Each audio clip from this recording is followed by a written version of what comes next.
Today on What Went Wrong, we talk about the shit you gotta do to save the world.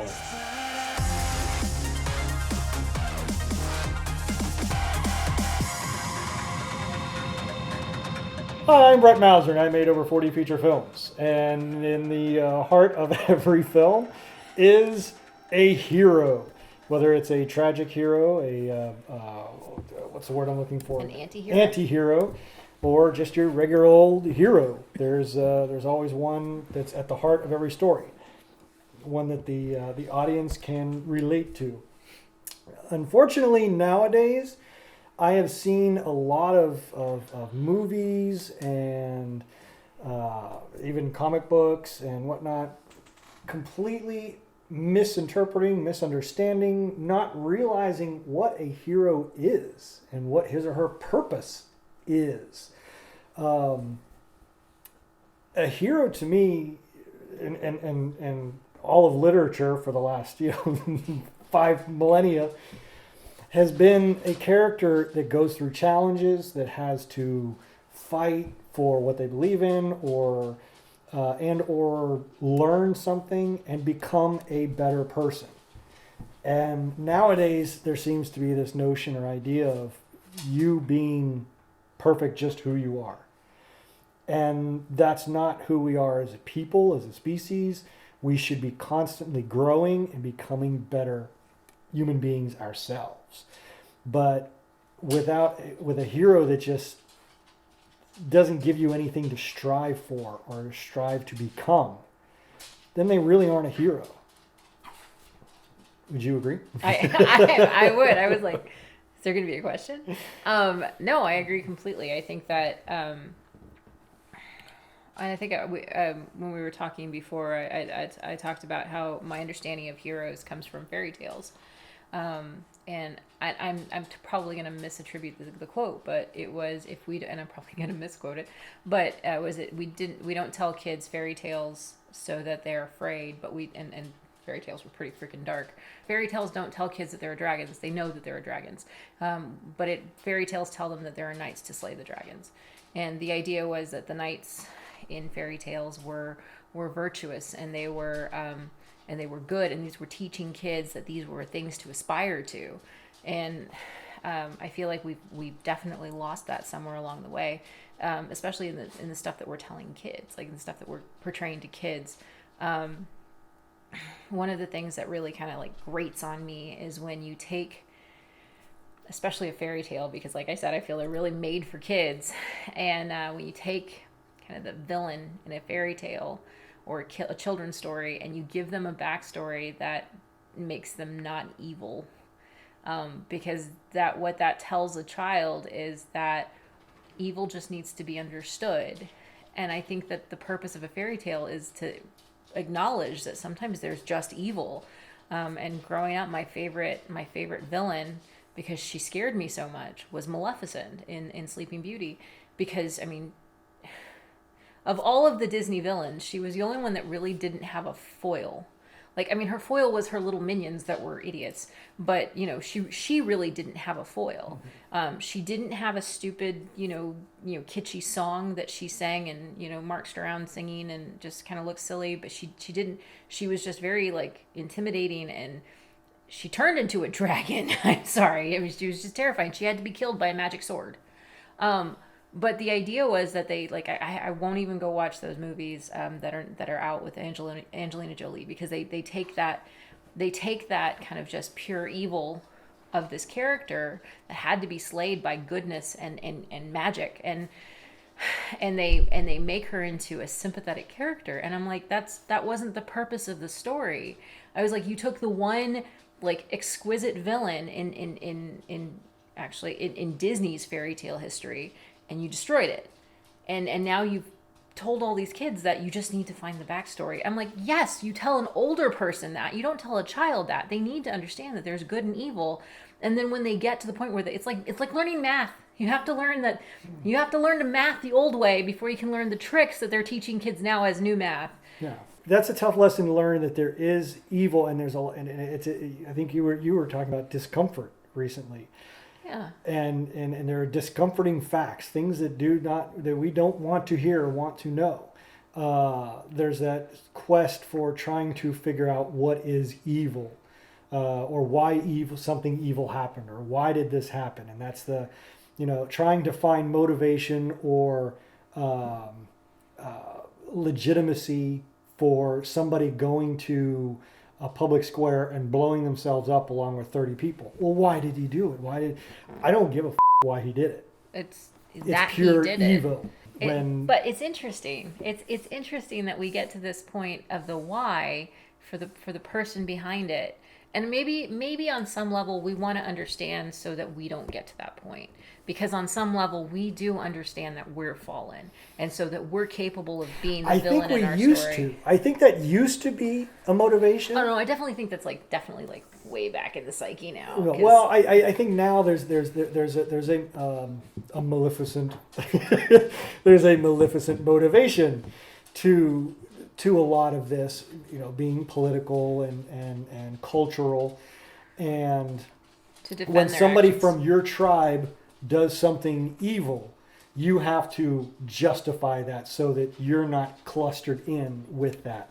Where you're no longer, we're so tribal now. We've gotten back to our tribal, instincts. Oh, but none of us are like that. We're all the same. Yeah, that works. We're so tribal now that we can't. If somebody within our own group does something evil, You have to make them another. you have to Or justify it. Justify that. You can't. You can no longer push them out and say we have nothing to do with this person. They're evil. On a personal note, with the film Too Young to Kiss, after Columbine, there was all this motivation to try and find out why they did this.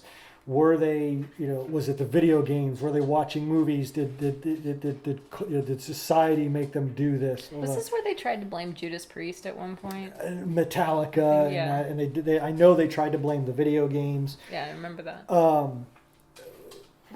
And after I looked at it and did my own research, left film, trying to figure out are my violent films making people do this, but not.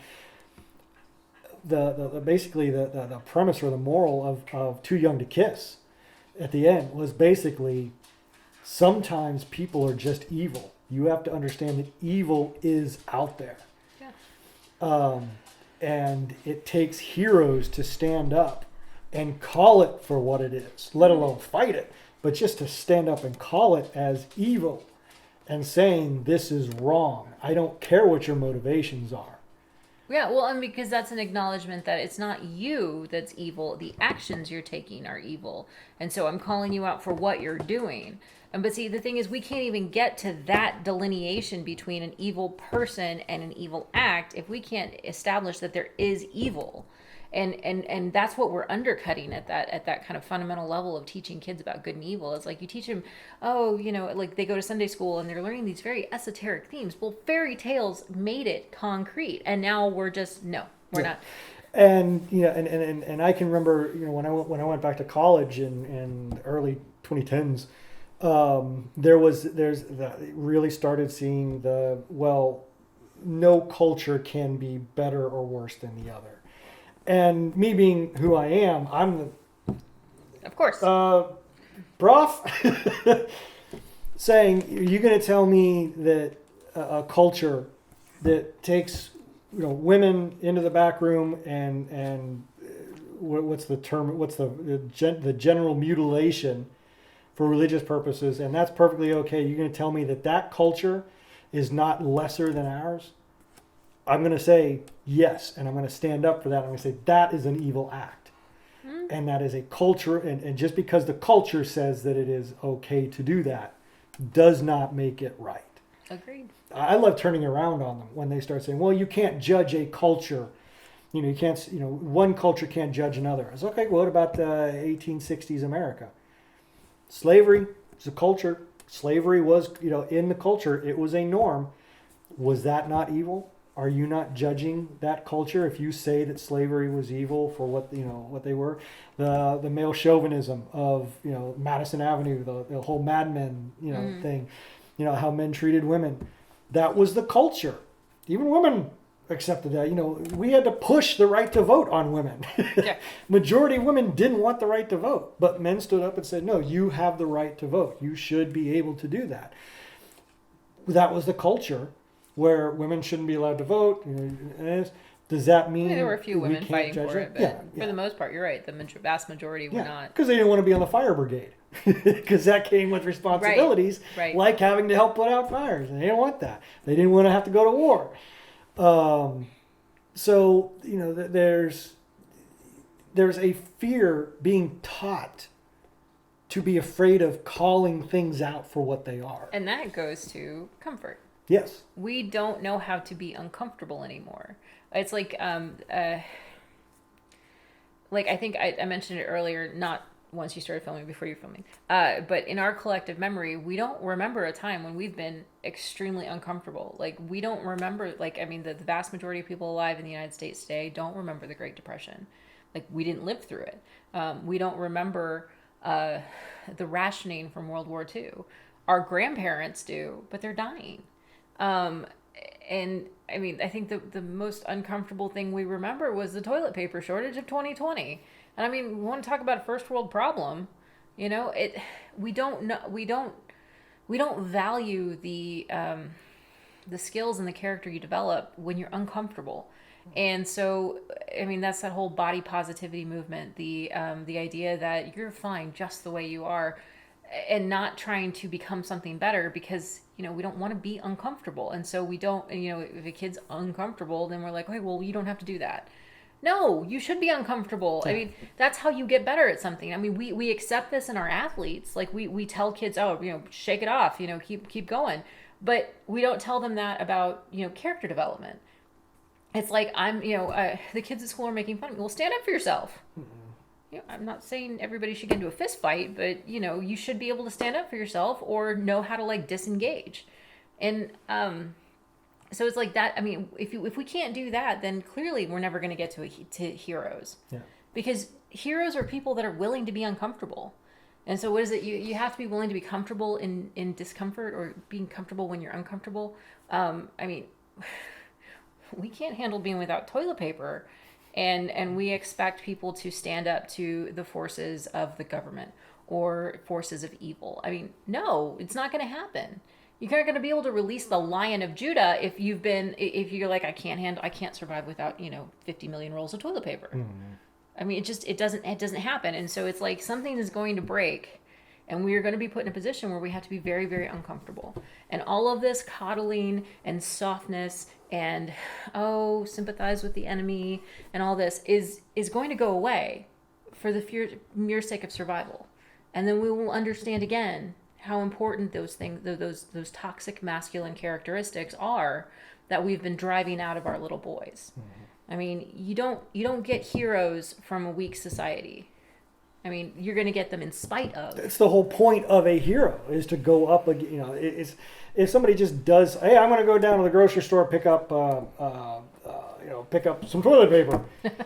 Not much of a heroic act. No. But if you've got to fight through zombies, vampires, werewolves, with your bare hands, making stakes out of fence posts just to get there, and then when you turn back and come back, now your family's gone and they've moved up to moved over to Louisiana somewhere, and you got to track it, and you just you pick up, I'm gonna go get them, rather than sit down and say, okay, well, I'll just live here. But it's crazy. It's like that right there. What you just described, we admire that in dogs, but not in other people. Yeah. I'm like, I remember the story of Homeward Bound. You're viewed as too self-righteous, and you think you're better than everybody else. And sometimes, I am better than other people. But it's like we should be grateful for examples of heroic virtue, because those are things that we can aspire to. Which is, I don't mean to get religious, but this is why Catholics venerate saints. It's like we have these stories of ways people have lived great lives, even in spite of their fallenness, even in spite of hardship, in spite of things, in spite of their own depravity, and have found ways into greatness. That's another thing is with this label of racist, or slapping Nazi on people, or finding some tweet that they put out 20 years ago that now because at one point they said something wrong, now everything that they've ever done is wiped clean. As a cancel culture. It is no longer worth of any value, and that's that's sometimes the question I put because out. people don't grow. There's no such thing. I mean, we're not going to allow for that. Yeah. Unless you're on the other side. Yeah. And then like, oh, just because they said that 24 hours ago, they've grown since then. Yeah. They issued an apology. Apology, really? Yeah.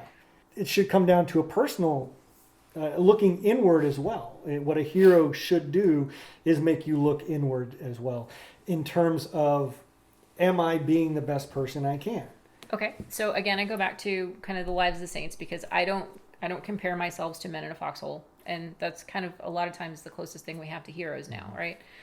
But there was Maximilian Kolbe was he was a priest and he died in Auschwitz, and he stood up and he was in Auschwitz, and I think somebody escaped, and so they took 10 prisoners or 10 people that were in the concentration camp, and they were going to have them starve in an isolation chamber. So and what happened was one of the men that was chosen, he started freaking out and said, I have a family, I've got 3 kids.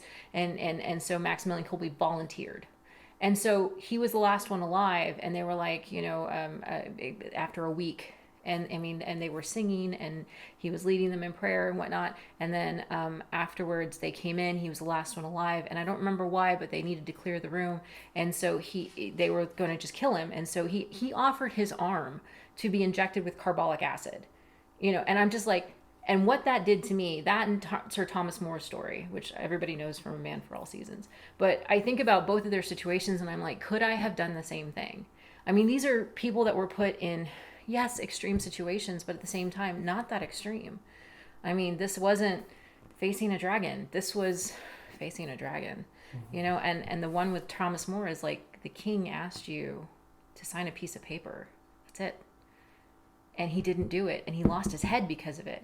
And I mean, of course, after months in a tower, knowing that he was going to lose his head, but he could have stopped it if he just signed the paper. And I'm like, could I have done that? And so you're talking about looking inward. Yeah, I'm sitting there going, I don't know. I don't know if I could have done that. I'd like to think I could, but I don't know. And that's why finding people and role models for heroic virtue is so important, because it puts you in the frame of mind of like, if I don't know if I could do that, what can I do to make it so that I'm more confident that I could if I were faced with that?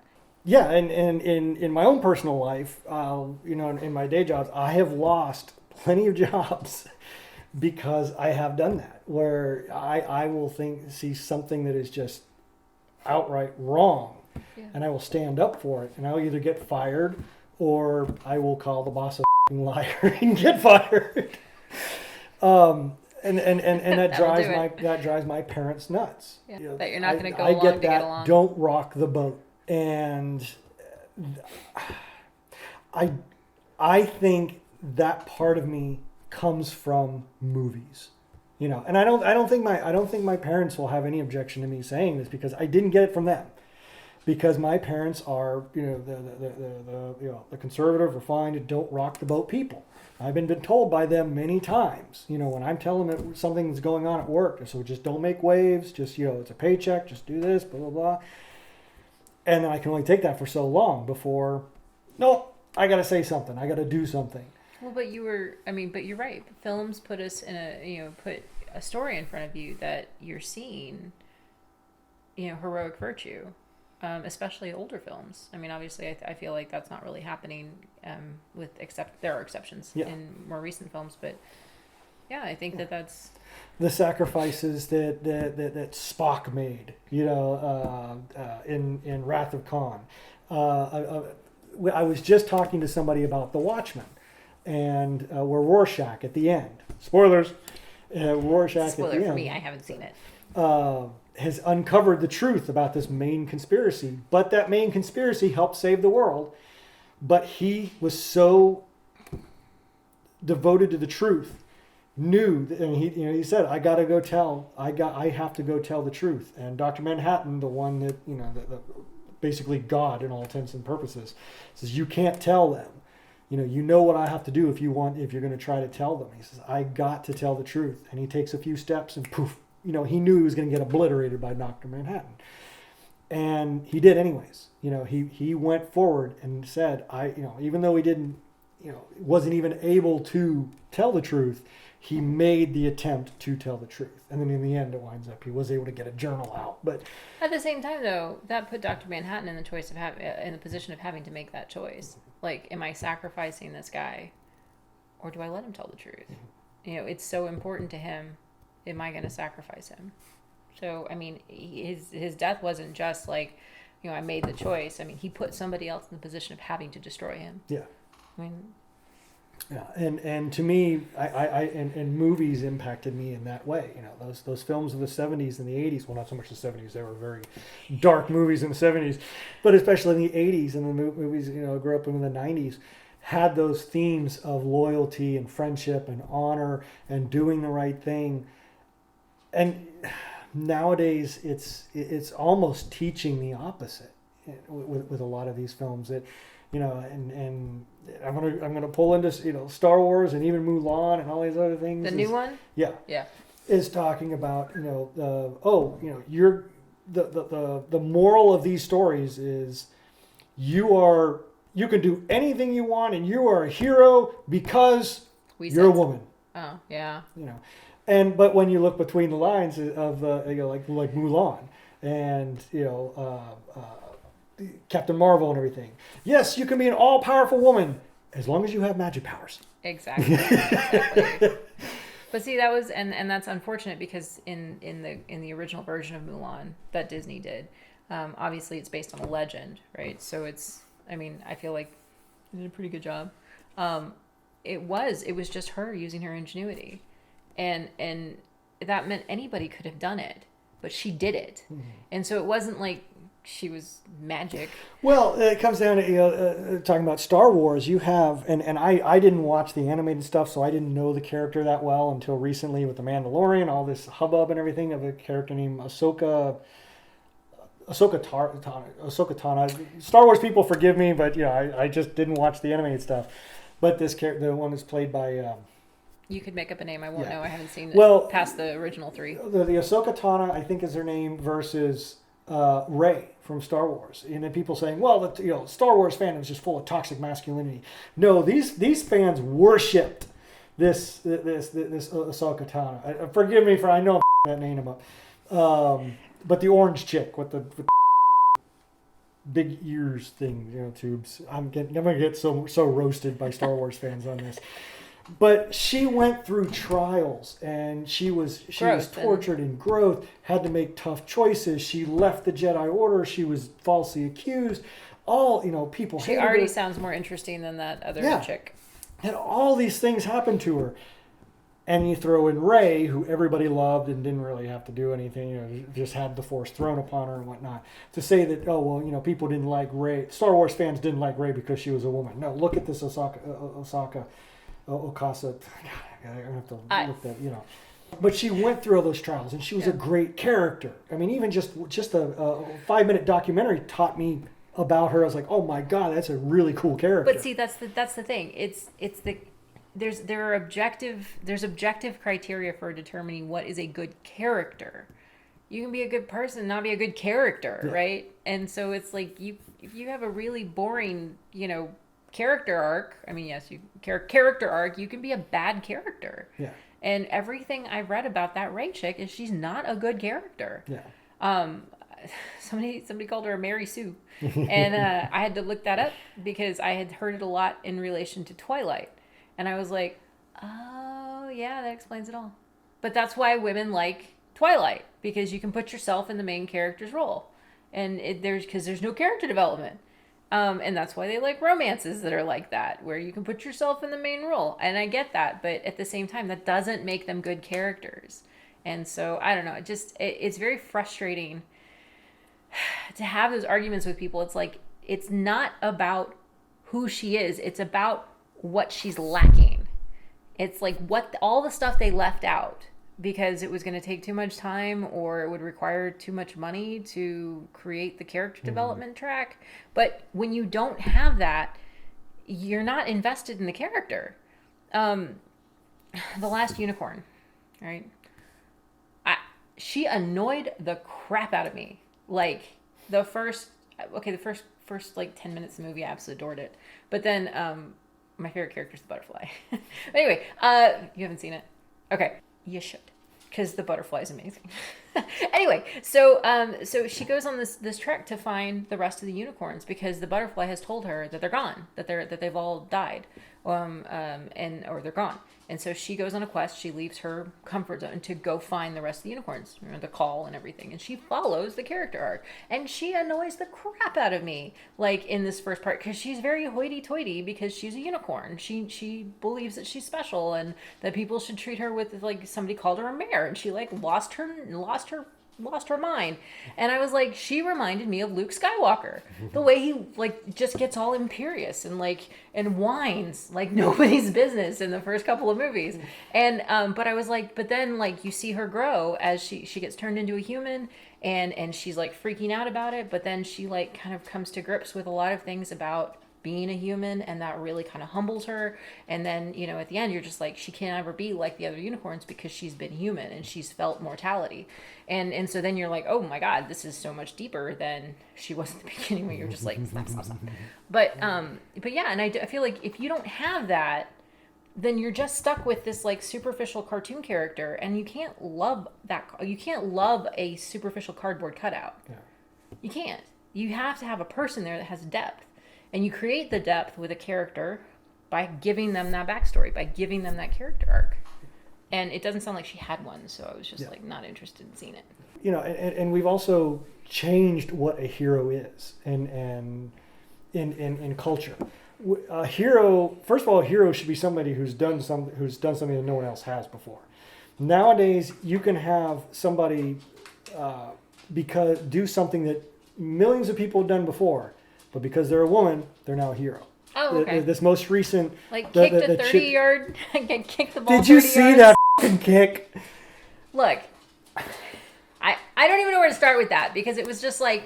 I read that they were going to have her do it, and I was like, well, let's see what happens. But if she takes a hit, that's going to be really scary.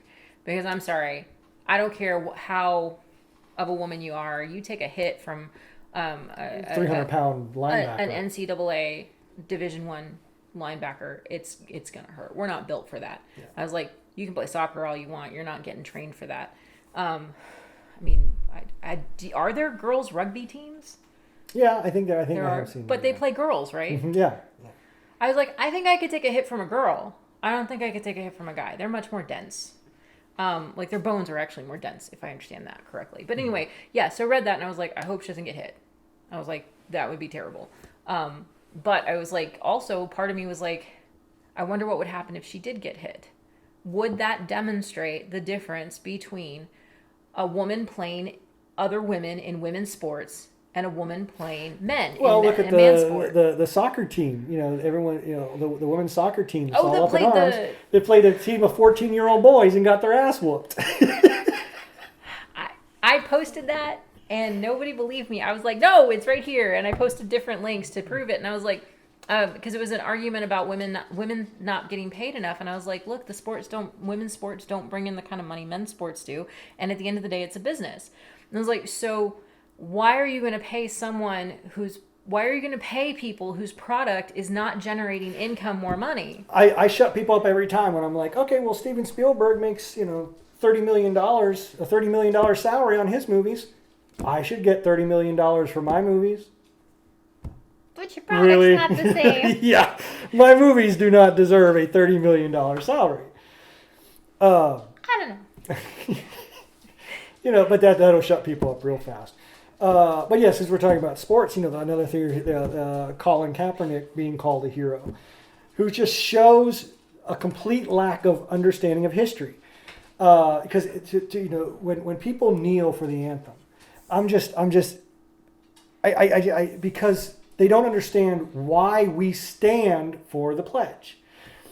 Back in revolutionary times, when we were still under the king, what happened when you walked in and had face-to-face with the king? You had to kneel before the king. Or bow or curtsy. When we had our national anthem, we said nobody kneels to the flag. No one kneels because we are higher than the flag. We are higher than the government. We are higher than the president. We are we the people. That's why we don't kneel. So when you kneel during the national anthem, you are kneeling before the king. Yeah.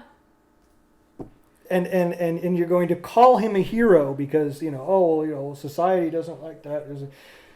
He's an idiot because he doesn't understand what that is. Yeah, no. But that can be demonstrated by all the statues that were torn down. So it was like, really? Okay. But yeah, no, I think that, and then I'm not quite sure how we got onto sport. Oh, because you can do anything because you're a woman. Yeah. Like kick a 30-yard a ball 30 yards. And I feel that's actually pandering and insulting. I'm like, I may not be able to kick a 65-yard field goal as a woman because I'm not built for it. Maybe there is a woman somewhere in the world that is built for that. I think it's entirely possible. But as kind of a gender, we're generally not. But there are things that I'm built for that a man's not built for. Mm-hmm. I have been told that women have faster response times. And so they would actually, if they could power steer, have the strength to steer a non-power steering car, would make better Formula One drivers. Mm-hmm. I don't know if that's true, but I think it would be interesting to find out. I've heard that,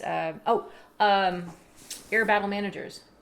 Women make better air battle managers. Air battle manager fly around big AWACS, mm-hmm. and they're the ones that do air support. Like you call up and you're like, hey, we're being bombarded, we need air support, and they figure out what assets are available and send them in. Well, historically negative, talking about film, historically negative cutters, when you still worked in negatives. All the negative cutters were women because they had tinier hands and they could get in there and do the finer details. Makes sense. Yeah. But telephone operators, mm-hmm. Predominantly women, and not just because men wouldn't do the job. A woman's voice is more comforting when you're in times of distress. Mm-hmm. I mean, it's a genetic thing. It's like the whole high pitch thing with babies that wakes everyone up. Mm-hmm. So it's like an evolutionary thing or something. But that's actually why they make better air battle managers. So it's like there are things that we are better at and that we have, more aptitude for. So why are we trying to be men? Why would you want to be a second-rate man when you could be an amazing woman? Yeah. I mean, you'd make a crappy woman. Yeah, I no argument from there on that one. And just being a woman, you are a hero now. What is it? What Biden and his communication team, all-female communication team. Yeah, but so Trump has an all-female communication team too. I don't want a purple ribbon that says congratulations for participating because you're a woman. Yeah. I'm like, no. I mean, and I didn't deal with any of this until I got to when was the first time I was told because you're a woman? I don't even remember. That's how long ago it was. But when it happened, I was just like, no, it was like when the first time I was told, National Merit Scholar. I was a quarterfinalist for National Merit Scholarship, and I was a semifinalist for the National Hispanic Merit Scholarship. And I was like, I didn't even tell them I was Hispanic. It turns out my guidance counselor had filled it in for me, or had changed my answer from prefer not to answer to Hispanic, because the school gets more money if they have money, or it does better if they can show that they got more money coming in. And I was like, why do I want, with the standard being for National Hispanic Merit Scholar being so much lower, that I was a semifinalist for this one, but I was only a quarterfinalist for the National Merit Scholarship. I'm like, why would this make me feel better? I was like, never mind the fact that the scholarship was only like $300. I was like, we're National Merit Scholar, I think it's in the thousands. Mm-hmm. And I'm just like, why is that supposed to make me feel better? I was like, and then on top of that, it was like, there's a Hispanic Lawyers Association. And I'm like, do we do something different? Like, do we serve populations that are different? Because the last time I checked, there are Hispanics all across the state of Texas serving demographics that run the gamut. And we should be, networking and communicating across the state. And I have, it's like, if I have anything in common with another lawyer, I don't think it's going to be based on the fact that both of our last names are Hispanic. Yeah. I'm like, my culture is my family. My culture is not people that have Hispanic last names or grew up in Hispanic communities, because your culture, as far as I'm concerned, is the traditions and stuff that you grew up with. And I'm going to tell you, I didn't know what a fiesta was until I moved to Austin. I was like, we went to HEB, and I was never hit with a chancla. I think it's hilarious because I've heard stories, but I did not know that that was a thing that was done because my family doesn't do that. A quinceañera, I didn't know what that was until I got to Corpus and I got asked to be in one. I was like, what's a quinceañera? And I was like, so you can't say that all Hispanics have the same background and have the same ideas and have the same goals. And so I don't think you can say that about women. I don't think you can say that about white people. I don't think you can say that about, I don't think you can say that about dogs. Yeah. The fact that you're a woman, the fact that you're Hispanic, the fact that you're Asian American, black, white, whatever, does not make you a hero. Mm-mm. What you do with your life and the challenges you try to overcome and how you try to make yourself a better person, that's what makes you a hero. And you know what? Maybe because you're Hispanic or maybe because you're a woman, you face additional challenges. But that doesn't mean all women do. That doesn't mean all Hispanics do. That doesn't mean all Asian Americans do. Your individual life is what's going to make you heroic. Your individual choices in the face of what you encounter in your life is what makes you heroic. And that's why I think Hollywood is changing what heroes are, because heroes teach you that you are not perfect. You are not perfect just the way you are. You can change and you can make yourself a better person. And heroes teach us that. I would argue that you could say that you are perfect the way you are, if you add the caveat that you are perfectly suited to growth, because you are never in a position where you cannot make yourself better. That's not it. I reject that. I reject that as a sideline kind of a really trying to shoehorn. That is the only way I would just ever trying to accept put that. Perfect in there. But that is the only way I would ever accept what they're trying to sell kids. It's like, if you're perfect the way you are, then there's no reason to grow anymore. You can just lay down and die. That's what they're teaching. Right. Why? What, everybody should just lay down and die? I know. That's what I'm saying. It's like, then just go. Because then there's nothing more to achieve in this life. And that's baloney. So the moral of this episode is, guess what? You ain't perfect.